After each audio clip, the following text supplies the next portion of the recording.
There are several different ways to view Muhammad. Muslims, of course, believe that he was a prophet of God. Among those of us who reject Muhammad, there are some who claim that Muhammad knew that he was deceiving people. They believe that he was an impostor who manipulated people into serving him. I happen to believe, along with many others, that Muhammad sincerely believed that he was a prophet. The general criterion I use here is the same whether I'm evaluating Christianity or Islam or any other worldview. It's that if a person is willing to die for what he's saying, he probably believes it. In other words, liars make poor martyrs. There are lots of liars in this world. If you put a gun to someone's head over a lie, they're generally going to admit that it's a lie. People who are willing to die for their claims are usually people who wholeheartedly believe in what they're dying for. Based on the number of battles Muhammad was in and the various dangers he faced, I believe that he really thought he was a prophet. So I don't believe that Muhammad was intentionally using Islam for his own interests. However, there are a number of passages in the Quran and the Hadith which prove, beyond any reasonable doubt, that Muhammad's revelations were influenced by his desires. Let me give you 4 examples.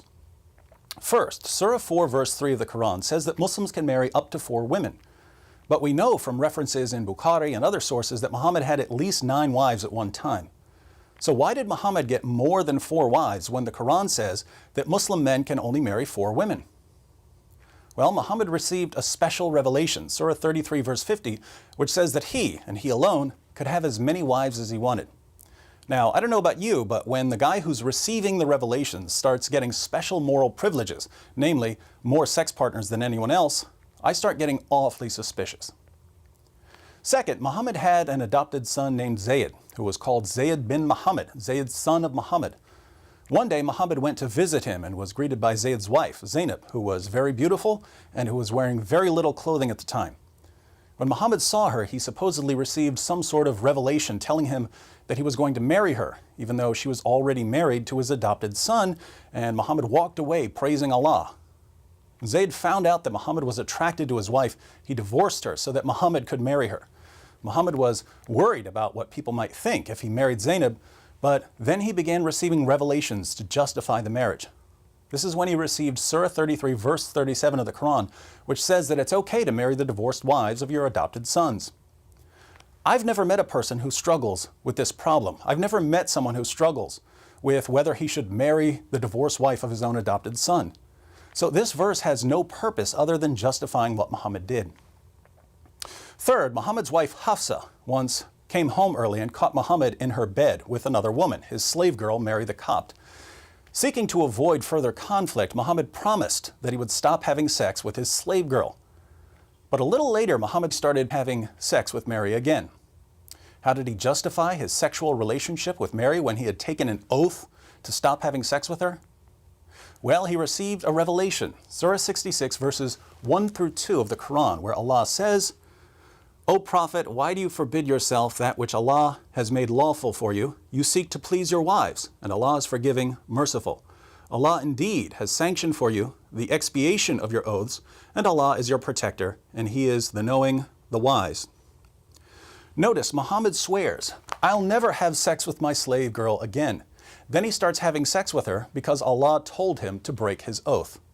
Very interesting. Fourth, one of Muhammad's wives was a woman named Sauda. As Sauda aged, she became unattractive and extremely overweight, and Muhammad decided to divorce her.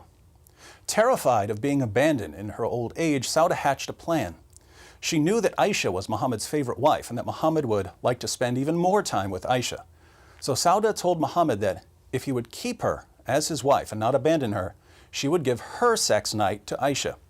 This arrangement would allow Muhammad to spend twice as much time with Aisha as he spent with any of his other wives. Muhammad was happy with the arrangement, and so was Allah.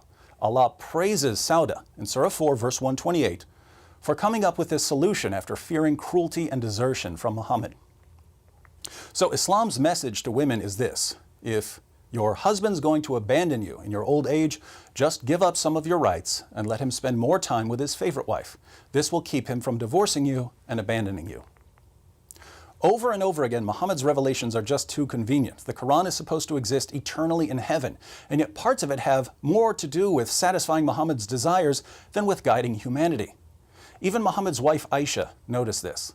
In Sahih al-Bukhari, Muhammad receives one of his morally convenient revelations, and Aisha says to him, I feel that your Lord hastens in fulfilling your wishes and desires. So I personally believe that Muhammad was sincerely convinced that he was a prophet, but the evidence is clear that his desires influenced the revelations he was receiving.